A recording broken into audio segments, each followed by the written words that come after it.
Police, meanwhile, are on high alert, ramping up security similar to that of the Super Bowl ahead of the funeral for Charlie Kirk. We know services will be open to the public, though President Trump and many in his administration will be attending. We'll be going out to a service on Sunday. I'll be leaving with some of the people in this room just to celebrate Charlie and all that he's done. So incredible. The funeral for the far-right activist will be held at State Farm Stadium just outside of Phoenix, and that stadium has a capacity of more than 63,000 people. Local and state law enforcement will be working with Secret Service to keep that area safe. Security preparations coming as new information about Kirk's suspected shooter, Tyler Robinson, are being released surrounding the day he surrendered to authorities.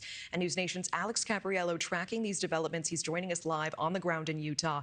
Alex, we know security will be incredibly high at this memorial. What more are we learning about this? Yeah, in fact, Natasha, I just got off the phone with the Glendale Police Department, which is right there where State Farm Stadium is, and they tell me they're really pulling out all the stops for this event. They're talking about actually utilizing several hundred officers who are going to be on foot and patrolling, some in their uniforms, some in plain clothes around the stadium, also using drone operators to be the eyes in the skies, as well as using a real-time crime center, sophisticated cameras where they can keep an eye on just about everything. So Glendale PD, they're going to be in charge of outside of the stadium. But inside the stadium, well, the security goes to the United States Secret Service. The reason being, President Trump and Vice President J.D. Vance are expected to be in attendance there. On Sundays at State Farm Stadium, we know it as the home to the Arizona Cardinals, who are there to watch those games. But the last time this level of security was there was back in 2022 for Super Bowl 52. The big difference also is that ahead of a Super Bowl, well, typically the police department has 2 years to prep and plan. This time they only had a week. This Sunday, of course, going to be a much more somber occasion than an NFL football game. Some of the most high-profile politicians in attendance will be President Trump, Vice President J.D. Vance, Defense Secretary Pete Hegseth, Secretary of State Marco Rubio, and the Director of National Intelligence, Tulsi Gabbard. Kirk is being laid to rest in the Phoenix suburb, close to the headquarters of his life's work. That's Turning Point USA, which has had a huge surge in new membership requests. In just 6 days following Kirk's death, the organization says it has received more than 54,000 requests from high school and college students nationwide wanting to either start a chapter or join an existing chapter at their schools. We also know Erica Kirk, that's Charlie's wife, is expected to address the crowd at State Farm Stadium. We also learned earlier at the court hearing here in Utah that a court-ordered protective order is now in place for Erica Kirk and her family for the time being.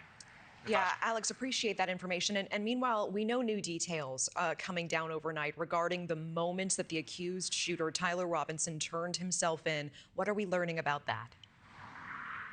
Yeah, this was the very first time that we actually heard from the sheriff down in Washington County, Utah. He was the person responsible for actually taking 22-year-old Tyler Robinson into custody.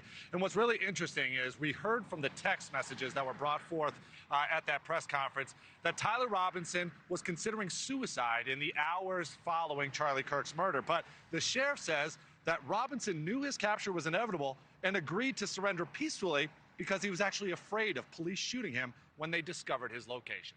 Take a listen to the sheriff. He knew he was going to get caught. He didn't want a big SWAT team hitting his parents' house or his apartment. He was truly fearful of being shot by law enforcement. So that the conditions were as relaxed and comfortable and almost to the point of, inviting. And if at the end of the day we accomplish him surrendering peacefully on his own, I'm gonna make some concessions to make that happen.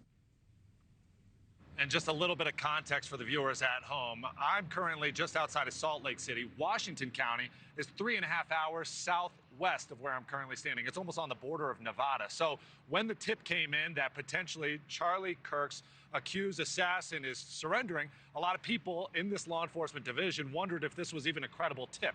But as we know, the surrender occurred. The FBI and other law enforcement partners were able to gather evidence throughout the course of the weekend, which they presented to us on Monday and Tuesday.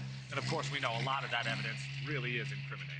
Thank you for watching. Subscribe below and download our NewsNation app right now on your phone, and you will get fact-based, unbiased news for all Americans.